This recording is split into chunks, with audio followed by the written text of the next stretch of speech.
अस्सलाम वालेकुम। Welcome to Atiq horror story. उम्मीद है आप सब खैरियत से होंगे और जहां भी होंगे खुश होंगे। अल्लाह ताला की दुआ से जो बीमार हैं उनकी बीमारी को दूर फरमाए और जो लोग इस दुनिया से चले गए हैं उनकी बख्शिश फरमाए। मेरी दुआ है आप सब के लिए और मुझे और मेरी फैमिली को आप अपनी दुआओं में याद रखें। आज जो स्टोरी आपको सुनाने जा रहा हूँ ये एक लाइट हाउस की स्टोरी है जो आइसलैंड में है।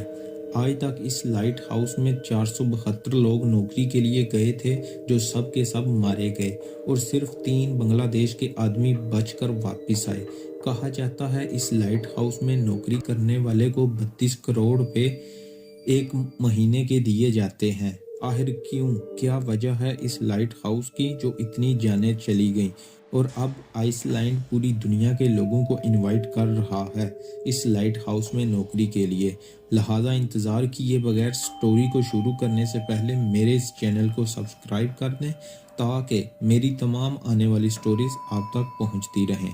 और अगर आप भी अपनी स्टोरीज शेयर करना चाहते हैं तो नीचे डिस्क्रिप्शन में मेरी एक जीमेल और व्हाट्सएप का नंबर है जो आप अपनी स्टोरी मुझे सेंड कर सकते हैं। फिर मैं बेस्ट स्टोरी चूज़ करके अपलोड कर दूंगा और इसका क्रेडिट आपको दूंगा। चलते हैं स्टोरी की तरफ। अस्सलाम वालेकुम अतीक भाई, मेरा नाम साकिब राउफ है और मैं बांग्लादेश से हूँ। मैं एक गरीब घराने से बिलोंग करता हूँ और इस गरीबी को दूर करने के लिए मैंने लाइट हाउस जो आइसलैंड में वाक़या है मैंने उधर नौकरी करने के लिए अप्लाई कर दिया। सब कुछ जानने के बावजूद कि इस लाइट हाउस से कोई जिंदा वापस नहीं आता, हर जिंदगी को दांव पर लगाते मैंने भी अप्लाई कर दिया और मुझे इस नौकरी के लिए आइसलैंड गवर्नमेंट ने चूज़ कर लिया और मुझे इस कंट्री का वीज़ा दे दिया। बताया जाता है इस लाइट हाउस में नौकरी करने वाले को 32 करोड़ देते हैं। 2 मंथ के बाद मैं आइसलैंड पहुंच गया।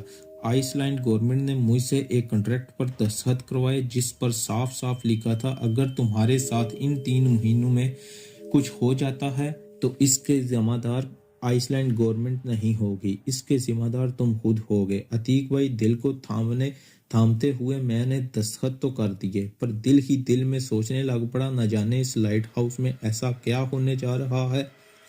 मेरी तमाम ज़रूरतमंद अशिया, कपड़े, खाने पीने की अशिया बड़ी मिकदार में दी गई और एक हेलीकॉप्टर के ज़रिए मुझे इस लाइट हाउस तक ले गए। मुझे जब इस लाइट हाउस पर उतारा जा रहा था तो मुझे ऐसे ही लग रहा था जैसे किसी जानवर को उतार रहे हूँ। अतीक भाई, ये लाइट हाउस समंदर के किनारे से काफ़ी आगे था, चारों तरफ पानी ही पानी था और इस लाइट हाउस में मैं अगले 3 महीने गुजारने जा रहा हूँ। असल में ये लाइट हाउस बहरी जहाज़ों की रहनुमाई के लिए और रास्ता दिखाने के लिए बनाए जाते हैं। दिन के 3 बजे का टाइम था जब मैं इस लाइट हाउस में उतरा। वहाँ एक रूम था और रूम के ऊपर ही लाइट थी जिसके काम के लिए मैं आया था। मैंने अपना सारा सामान रखा और चारों तरफ जायज़ा लेने लग पड़ा।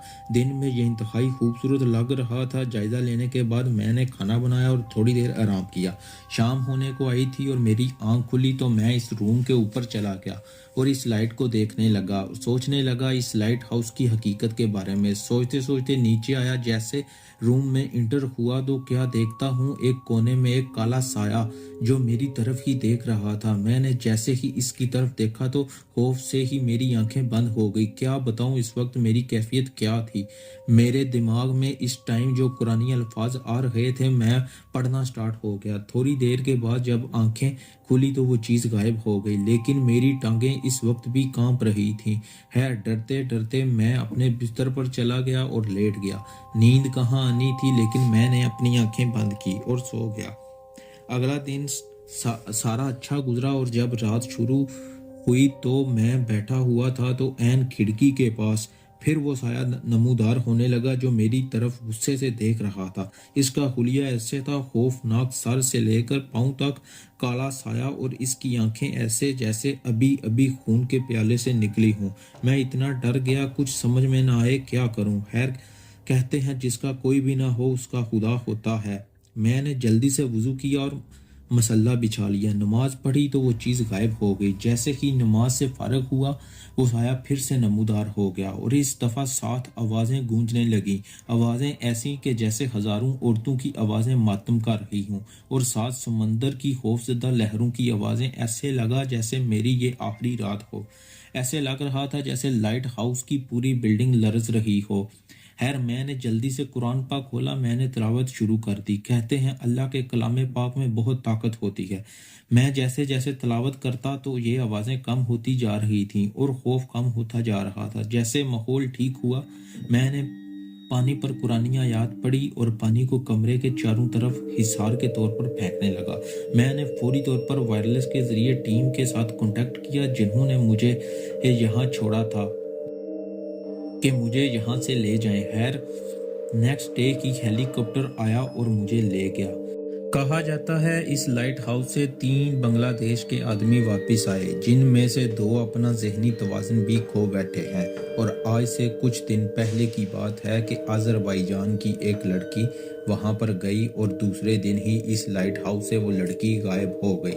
और अब एक लड़का पाकिस्तानी जिसका नाम शाह जमान जो इस नौकरी के लिए सिलेक्ट हुआ, अब न जाने उसके साथ क्या हो।